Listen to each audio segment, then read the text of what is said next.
susunod na programa ay rated PG. Ito ay nangangailangan ng patnubay at gabay ng magulang para sa mga batang manonood.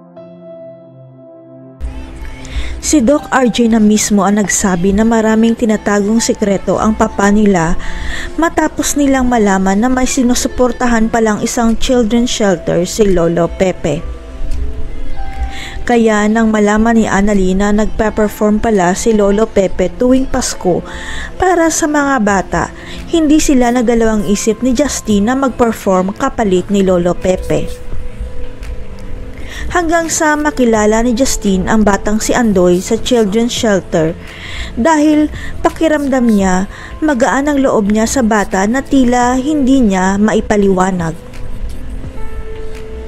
Kaya nasabi ni Justine kay Andoy na tawagin siyang Ate Justine dahil napakagaan ng loob niya sa bata ng pakiramdam niya na parang magkadugo silang dalawa. Hindi nga nagkakamali si Justine sapagkat si Andoy ang dahilan kaya sinuportahan ni Lolo Pepe ang children's shelter dahil may nadiskubre siya tungkol sa ama ni Andoy.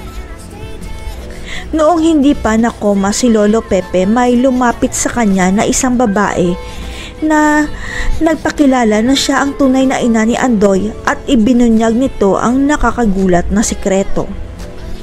Ayon sa nanay ni Andoy, ang anak ni Lolo Pepe na si Doc RJ ang tunay na ama ni Andoy dahil nabuntis pala siya ni Doc RJ noong lasing ito dahil sa problema niya kay Moira. Katulad ng nangyari noon kay Lynette, nabuntis rin siya ni Doc RJ noong lasing ito dahil may pinagdadaanan siyang problema kay Moira kaya nabuo si Annalyn. Sa kasamaang palad, hindi na naituloy ni Lolo Pepe ang pag-iimbestiga tungkol sa batang si Andoy dahil sa nangyari sa kanya kaya si Doc RJ mismo ang makakatuklas ng katotohanan.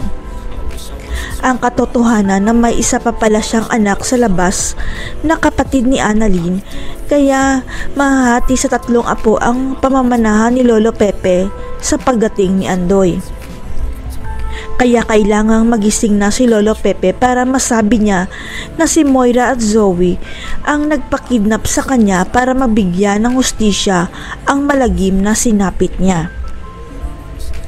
At para na rin mapermahan ni Lolo Pepe ang last will and testament na inalisan niya ng mana si Zoe dahil ipapalit ni Lolo Pepe ang isa pa niyang apo kay Ubeng na si Andoy.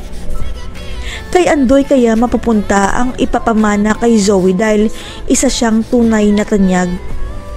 Magiging kakampi kaya o magiging kalaban ni Annalyn ang pinsan niyang si Justine? Abangan.